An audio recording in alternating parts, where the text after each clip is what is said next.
episode number 8 of the show From, we finally got to know more about the pre-talisman's days of the town, especially the moment Boyd and his family came across the broken tree in the middle of the road.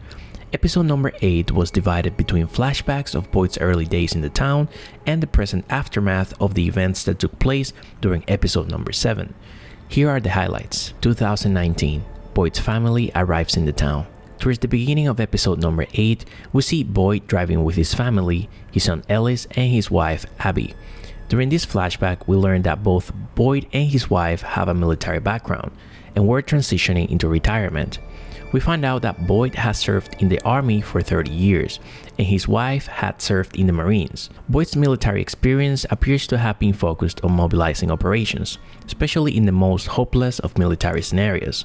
The people in the military had nicknamed Boyd Fish and Loaves due to his incredible resourcefulness, which happens to be a reference to the biblical story of Jesus feeding a crowd of 5,000 people with only 5 loaves of bread and 2 fish. On the other hand, the nickname for his wife Abby in the Marines was Iron Abby due to her toughness. We then see Boyd joking to Abby that the downside of being like iron is that iron doesn't bend, and this automatically echoed Kenny's message to Jade about how the people who are not able to adapt or bend don't survive in the town. This is also the moment when we see Boyd explaining that a boat will be the perfect retirement gift as he transitions into the strange life of a civilian, and we get to see him explain why he loves the boat song that we heard at the end of episode number 5. Transitioning into civilian life after 30 years of service, a way of life in itself, can surely be really difficult, as this process often involves questioning one's identity. After pretending to oppose the idea of buying a boat due to being too expensive, Abby surprises Boyd by handing him a boat key, letting him know that they bought him one as a retirement gift. And we can see Boyd overflown with joy while Abby and Ellis also seem happy and excited for Boyd. This moment is abruptly interrupted when Boyd almost crashes with a broken tree blocking the middle of the road, and this marks their entrance into the town. Later on, we see Boyd driving into the town and seeing a message on the barn that says "Save us." This is when we see Father Catre stopping Boyd's vehicle and trying to warn him about the situation of the town, as the sun is already falling. We immediately see Abby drawing her weapon in front of Father Catre and telling Boyd to drive away, while Catre begs them to come with him. Then we hear the shrieking of the monsters, as Boyd described it. No, please. Which to me sounded like a dragon's screech. In this episode, Boyd revealed that prior to discovering the talismans, the monsters seemed to shriek and make noises as soon as the sun began to fall. After discovering the talismans, the monsters stopped making these monstrous noises and instead began to whisper among themselves. We've previously covered how the runes on the talismans seem to make reference to the forces of chaos in Norse mythology and offer protection against them. We also know that chaos versus order is one of the key themes of the show. I believe that the fact that the implementation of the talismans somehow managed to change the behavior of the monsters to this extent suggests that the talismans may have somehow also humanized or suppressed the bestial aspect of these creatures. If the monsters are a representation of chaos itself, personified as human-like dragons, it could then make sense that if the balance of chaos and order shifts within the town through the talismans or other means, this shift will be reflected in the way that these creatures manifest themselves. Now, this theory that the monsters are gradually becoming more humanized or human-like may also explain the peculiar behavior we saw from the monster Jasmine before and after she devoured Kevin in episode number 7. As far as we know, we also didn't see a full typical transformation from her, as we've previously seen from the monsters in previous episodes. We'll surely touch on this topic in much more depth very soon. Moving on, we saw how Boyd applied his talent and his leadership skills to immediately mobilize the town and give it order and structure. We saw how he immediately started asking critical questions about the town, in the same fashion we saw Jim and Jay doing when they first arrived.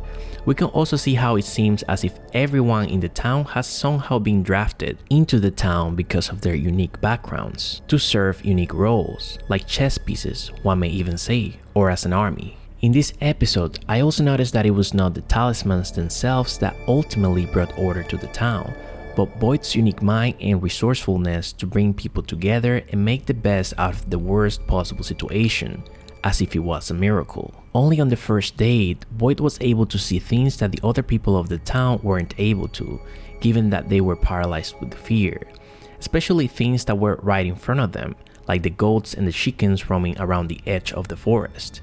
We can also see a trend with the new town arrivals, especially Jim and Jay, noticing things that were seemingly in front of everyone's faces, but no one ever paid attention to them before, like the radio and the lights. In a similar fashion, the answer to everything may be staring at us in the face, but we can't see it yet. Later on in the flashback, we see Boyd on his way to venture into the woods in an attempt to find supplies or anything useful that may help the town. We also see Ellis begging his dad not to go into the woods and instead stay with his mom, Abby, who, as foreshadowed, is not adapting well to the town and seems to be in a fragile mental state. Boyd reassures Ellie that he will be back for dinner and goes into the woods regardless. As Boyd explores the woods, marking his path to avoid getting lost, we find one of the dogs we've seen in previous episodes accompanying the ghost kid and protecting Victor. Boyd tries to pet the dog, but another presence in the forest seems to attract the attention of the dog, making it run away from Boyd.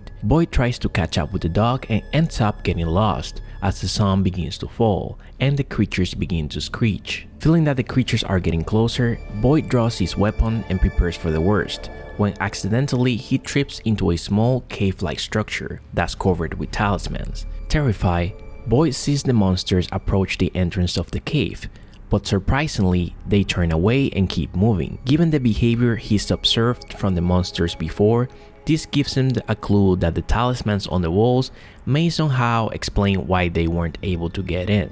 Once again, a key observation here is that the monsters did not seem to speak, nor did they exhibit the same personality characteristics that we've seen in the present-day monsters, which also makes me wonder whether they found it necessary to develop another mechanism of persuasion in order to lure their prey after the people started using the talismans for protection. Additionally, it seems as if not all the monsters have developed the same level of proficiency to mimic human personality traits and behavior. We could also argue that the same way the people of the town unlocked a defensive advantage through the talismans, the monsters equally gained a new offensive advantage, which is the ability to get into people's minds and to speak. The scene where the dog led Boyd to get lost, in my opinion, may have also been an attempt to ultimately point Boyd in the direction of the talismans.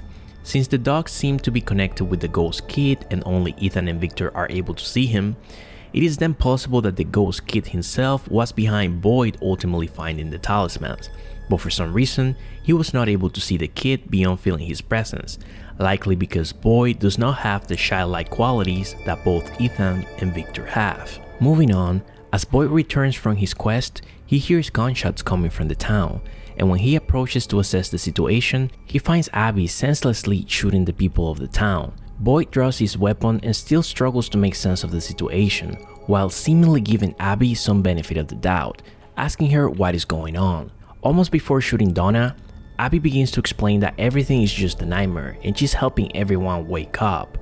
Boyd makes an effort to make Abby stop and tries to tell her about the talismans, but Abby's mind can't process how Boyd is alive after sleeping in the woods and views this as further evidence that nothing is real. Then Boyd is forced to shoot Abby as she attempts to aim at her son Ellis. Present time. Boyd. Going back to the present timeline, episode number 8 follows up on the next day after the events that took place during episode number 7. We see Boyd still wearing the same shirt covered in Father Catherine's blood, while Boyd seems to reminisce that moment his wife gifted him the boat key, which to him may feel like yesterday. We then see Kenny briefing Boyd about how the town seems to be on the verge of plunging into chaos due to the events that unfolded the previous night, suggesting to Boyd that they should gather everyone and talk to them to make them feel safe. But Boyd responds by saying that Kenny should be the one speaking to the people. Kenny responds by telling Boyd that it will be a lot more meaningful if he's the one that speaks to the town. This makes Boyd agree with Kenny and pause at the same time, probably because he realizes the gravity of the situation may go beyond Kenny's experience.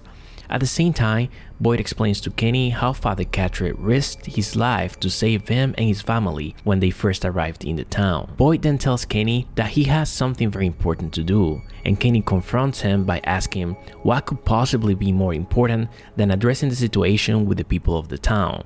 But Boyd explains to Kenny that if he wants to lead the town, he needs to learn how to manage these situations by himself and know how to convincingly speak to the people. Boyd then leaves and tells Kenny that he will do fine. After leaving the police station, we see Boyd getting Sarah from Carteret's basement.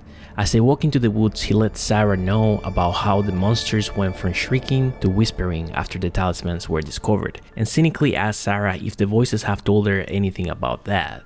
Sarah responds with a no, but her response and overall behavior seem disingenuous and also may suggest that she feels trapped, as if she's supposed to be elsewhere doing something else. Boyd then finds a cabin in the woods and makes Sarah wait for him there while he takes care of other business. As he makes his way back into the town, Boyd has no choice but to defuse a raiding attempt on the diner, as residents of the town fear that they are running low on food supplies now that the people of Colony House are taking refuge in their homes. We see Boyd going into the police station to tell Kenny that he is thinking of no longer going into the woods due to the growing chaos in the town. However, Kenny reminds Boyd that things coming apart was the very reason he decided to go into the woods in the first place. As Boyd tries to shut down Kenny and Donna enters the room, Kenny fearlessly confronts Boyd, leaving him in shock. Kenny then gives a speech to Boyd about how he needs to find a way to get everyone out of the town, reminding him that the talismans only provided the illusion of safety and were just a temporary band-aid. Kenny even shakes Donna by reminding her that she needs to go back to being the scary authority figure that she used to be in order to keep the town together. And we can see how both Boyd and Donna feel equally surprised and proud in seeing how Kenny just proved to have the assertiveness that is required to maintain order in the town. In this episode, we also got to understand why Ellis blamed his father's absence for his mother's death. And we also saw how Ellis, with motivation from Fatima, was able to put behind the unjustified resentment he had held towards his father. Most importantly, we saw Ellis hugging his father and telling him that he loves him, plunging into tears on his father's arms, like a kid who has acknowledged his mistake. We then see Ellis confused as he sees Sarah coming out of the cabin, and Boyd tells Ellis that he should trust him, as Sarah may prove useful in understanding how to escape out of the town. Boyd also reminds Ellis to not let anyone else in the town know that Sarah is with him, and Ellis agrees to keep his father's secret. After having briefed Donna about the nature of his departure, Boyd then gives Sarah a fresh change of clothes, and they both begin their journey into the forest. The Matthews. In episode number 8, we saw Julie retelling the story of the faraway tree to her parents, unable to explain what happened, and Ethan explained to everyone in the room what a faraway tree is. However, Julie seems to be having a hard time processing the apparent fantasy-like absurdity of what is happening in the town, and Julie asks her parents what is going on with them. Ethan tries to reassure her sister by telling her that they are digging a hole in the basement to track where the electricity is coming from, but that just seems to exacerbate the feeling of surrealness that Julie is experiencing. To make matters worse for Julie, Jade barges into the house and hyperactively asks her about Victor. Jim then has to push Jade out of the house as the protective father he is, and tries to explain to Jade the inappropriateness of this behavior given the situation. Later in the episode, we finally found out about the circumstances that led to the death of Julie's baby brother and why the Matthews were going through divorce. Tabitha explains to Julie that Jim and herself got distracted for a split second while she was trying to reach for a diaper, and Jim was picking up the phone. In that moment of distraction, Thomas rolled off the table. Tabitha also tells Julie that her father is the love of her life, but that his image sometimes reminds her of the traumatic events that led to Thomas's death. This traumatic memory then appears to be at the root of the Matthews' marital issues. Having now understood the context behind her parents' actions, we see Tabitha and Julie rebonding, as the ignorance that led to Julie's resentment vanishes. We could also argue that this episode was all about the mending and building of relationships, as the dividing structures that once sectioned or separated the people of the town have now crumbled. Unity in the town. Finally, we see Kenny taking Boyd's mantle as the sheriff of the town and giving a great speech to the people about how moving forward, everyone will be part of a single community, and there will be no more divisions between the town and Colony House. Donna compliments Kenny's speech by telling the people of Colony House to be harmonious guests to the people of the town. However, Jade is clearly not loving the idea of sharing space with the people of Colony House. Donna then tells everybody that instead of rebuilding Colony House, it makes more sense to rally behind Jim and Jade's idea to build a radio tower, which is a proactive project that may help them get out of the town. And we then see the people of the town beginning to work on the radio tower. This episode gave us crucial information about the discovery of the talismans and the nature of the monsters. However, one lingering question we still have is, where did Victor go? Considering how long he survived on his own, it may be safe to say that he's likely still alive and escaped to a different place with the Ghost Kid. We will further be exploring and updating our current theories about the show later this week. If you would like to stay tuned with further analysis and interpretations of the show's episodes, please make sure to press the like button, subscribe to the channel, and hit the notification bell.